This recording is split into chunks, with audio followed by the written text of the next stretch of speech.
Jade from FoodShare. I'm here today to share a quick recipe with you all. It's one of my favorites and it's been a really great go-to for me over the past couple of weeks with not being able to go to the grocery store too much. We're going to be making spiced chickpea stew. Well, a version of it anyway. I'm really excited to make this recipe with you all today for a couple different reasons. The first being that I'm going to get to showcase a couple different items from FoodShare's Good Food Box, like these really delicious leafy collard greens that I've got, as well as some tasty aromatics like these onions and shallot. What's also great about this recipe is that the rest of the ingredients that it calls for are typically ones that folks might already have in their kitchen, so it doesn't require an extra shopping trip. Some of these are chickpeas, we've got some vegetable broth here, and then some coconut milk. What I love most about this recipe is how great it is as a base, but that it leaves a lot of room for flexibility in terms of flavors and tastes and what you want to add to it to make it your own. Everyone's pantries look really different, right? And the tastes and the flavors and the things that we like to eat, they really reflect so many different parts of our identities, our cultures, our backgrounds, the way we grew up, our families, all of these different things come out in the things that we cook. So today I'm going to be adding some Jamaican curry powder to mine, which has got some really great tastes of cumin, turmeric, allspice, coriander, all those really warm, tasty flavors. And I'm also going to be throwing in a couple Scotch bonnet peppers just to kind of kick it up a notch. Growing up in a Jamaican Chinese family, having these in the freezer is something that was a practice that was passed down to me. So I tend to throw these into kind of everything I'm cooking, especially if it's a soup or a stew. That being said, what a perfect stew tastes like to me is definitely going to be different than what your perfect stew tastes like. So I would love if you want to share in the comments what flavors, additions, substitutions you might make to this stew if you're going to make it based on your own cultural preferences. Alright, so we're going to start by prepping our aromatics with the onion and the shallot.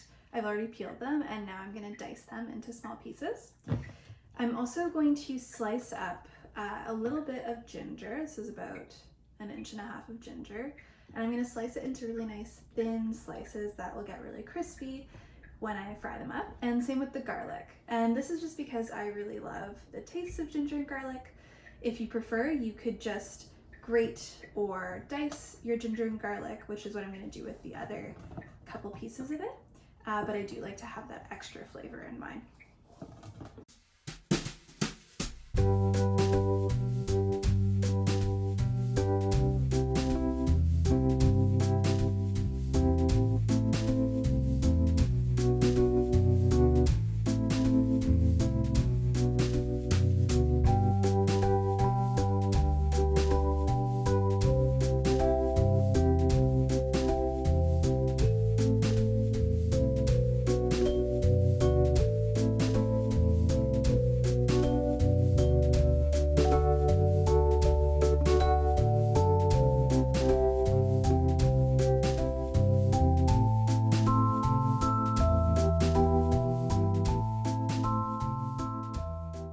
So now that we've got all of our veggies and our aromatics chopped up, we're gonna actually start cooking our stew.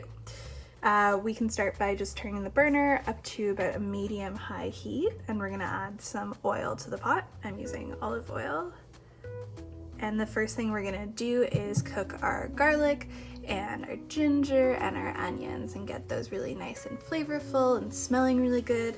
And then we can start adding in the rest of the ingredients.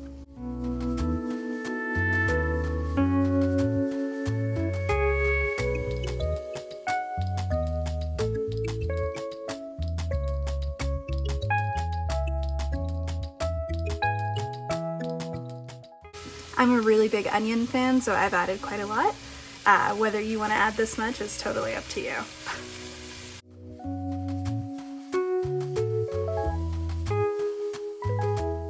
So I'm just going to put the lid on partially here to get the onions and all that other good stuff to soften up a bit, and then I'll come back to it in a couple minutes.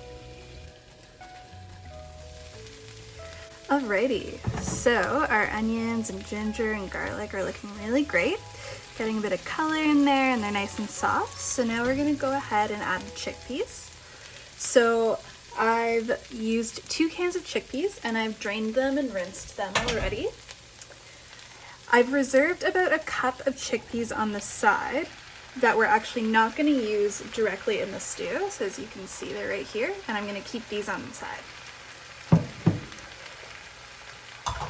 So we're gonna add our chickpeas in and mix them up. And then we're gonna start spicing it. So we're gonna add a bunch of turmeric in here, some curry powder, and some red pepper flakes.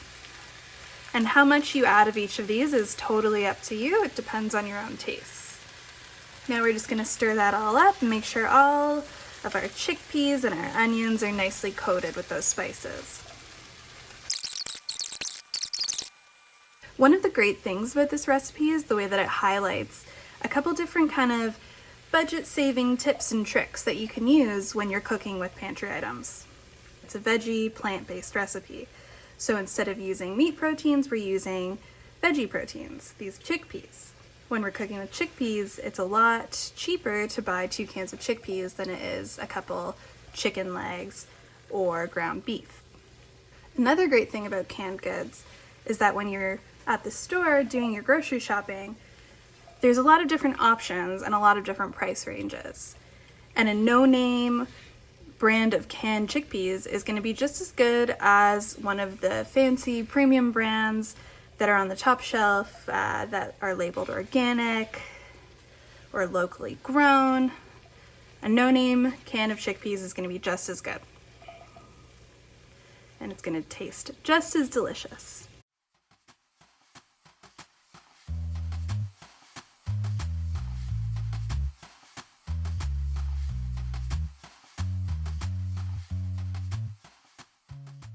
So about after 10 minutes, we've got some nice looking chickpeas that's smelling really good. So we're gonna go ahead and add the broth, and we're also gonna add our coconut milk. Some more kind of budget tips here are that we're gonna be using broth that I made from veggie scraps. So every time I cook, I save my onion skins, my garlic, my celery, herbs that are left over, and when I'm ready, I throw them all into a big pot with some water and let them cook up. I usually add a bouillon cube in there just to kind of up the flavor, but it's a really great way to reuse your scraps and not have to go out and buy a box of vegetable broth. And we're going to kind of deglaze the pan here. Get all that nice brown stuff from the bottom of the pan. So we're gonna add about 3 to 4 cups of veggie broth, depending on how much liquid you want in your stew. So I'm just gonna add a bit more now. So now we're gonna add the coconut milk into our stew. I'm gonna be using 2 cans of coconut milk today, but I prefer a very creamy coconut flavored stew. So some folks might wanna just use 1 can, totally up to you. One of the things that I love about cooking with canned goods is that they often go on sale at the store and you can buy them and stock up when they do. So right now I've got a couple cans of coconut milk that I'm using that I got half price when I was at No Frills. And I bought them months ago, but I'm just getting around to using them now.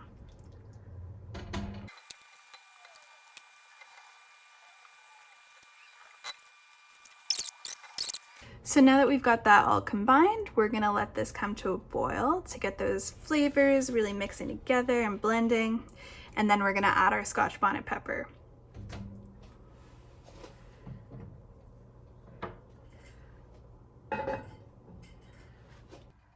Okay, so now that we're starting to see some bubbles in here, I'm gonna throw in my Scotch bonnet.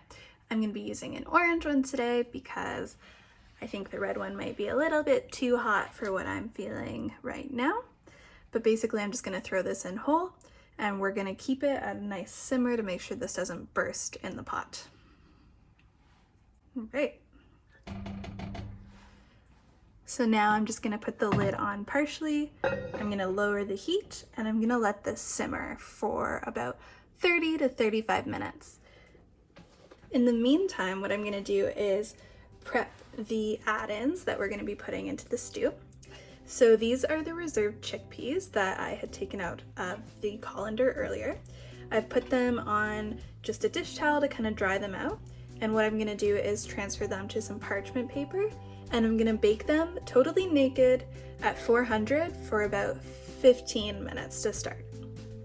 Okay, so now our chickpeas are nice and dried out, so I'm gonna dress them. So we're gonna use just a tiny bit of olive oil. We don't wanna use too much, just because we don't wanna drown them. We want them to be nice and crunchy and crispy. So I'm gonna use some olive oil and then put on some spices that I like.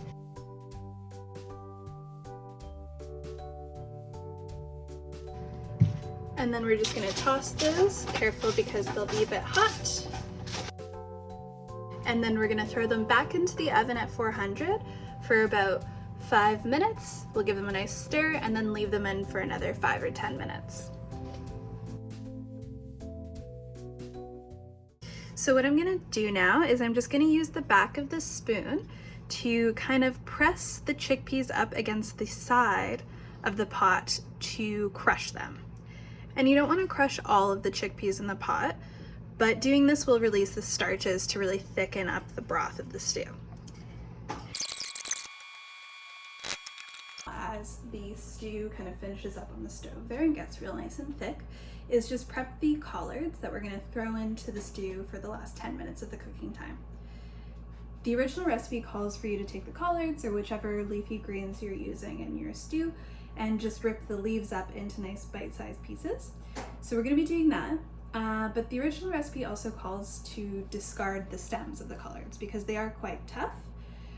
Because we've got some extra time today and to avoid some food waste, what we're gonna do is we're gonna chop up the stems and then we're gonna saute them to get them nice and soft and tender before we throw them in with the greens at the very end of the cooking time. So I'm gonna start doing that now.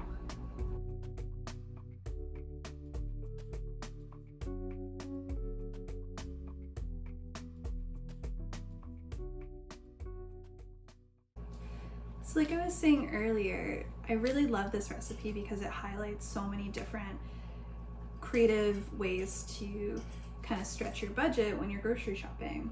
And I think now is a really important time to be talking about that kind of stuff, especially with everything happening with the pandemic. Canada is seeing a huge spike in food bank uses and calls to 211 about how to access food. I do think it's important though to acknowledge the fact that food insecurity and hunger and a lack of access to food existed long before this pandemic hit us here in Canada. On a regular day here in Toronto, 1 in 8 Torontonians struggle with food access. And across the country, there's more than 4 million Canadians who don't have access to the food that they need. So I think that when we are talking about the pandemic and we're talking about food insecurity, it's important to also acknowledge that and to think about how food access is an issue on a larger and broader scale.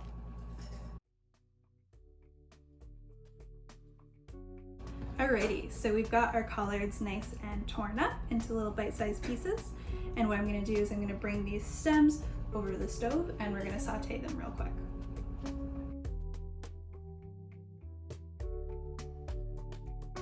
What I've gone ahead and done here is just put a bit of butter into a pan and thrown our collard stems into here, and we're just gonna saute them for a couple minutes to get them nice and soft and tender before we throw them into our stew along with the rest of the leaves.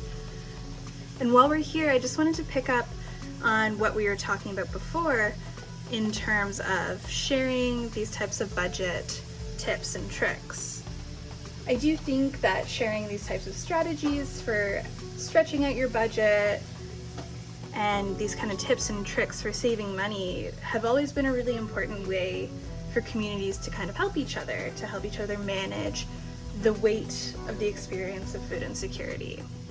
And so it is really important to get these conversations started and to engage in them and to share knowledge with your community.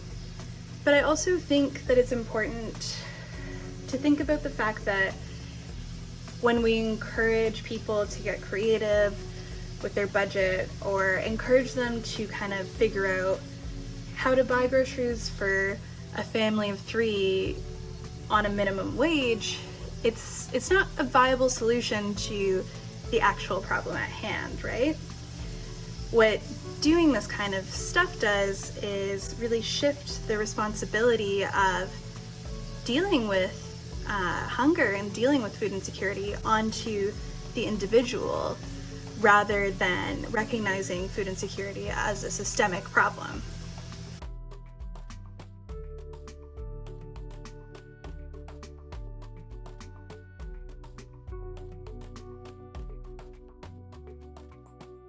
So our stew is looking really great. So I'm gonna go ahead and take this Scotch bonnet pepper out and set it aside. And we're gonna add in our collard greens. So these are the leaves as well as the sauteed stems. Once we add these in, we're gonna let the stew kind of simmer for another 10 minutes or so, and then we will be ready to go. Alrighty, so here is our finished product. So these are the beautiful, crunchy, crispy chickpeas that we did in the oven earlier. And we're gonna use those as a garnish on top of our stew. So I've gone ahead and plated it here, as you can see. Look at that delicious stew. And we've got those crunchy chickpeas on top, as well as a bit of plain yogurt that was about to go bad in my fridge, and some cilantro. And there you have it. A great recipe for a quick spiced chickpea stew that's like a big warm hug from the inside out during these very strange times of social distancing. I hope that you found this video and recipe helpful and got some quick tips and tricks on cooking with pantry items on a budget.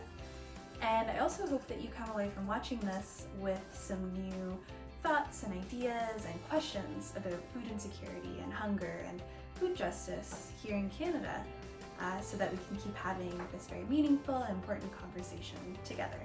Okay, thank you. Bye.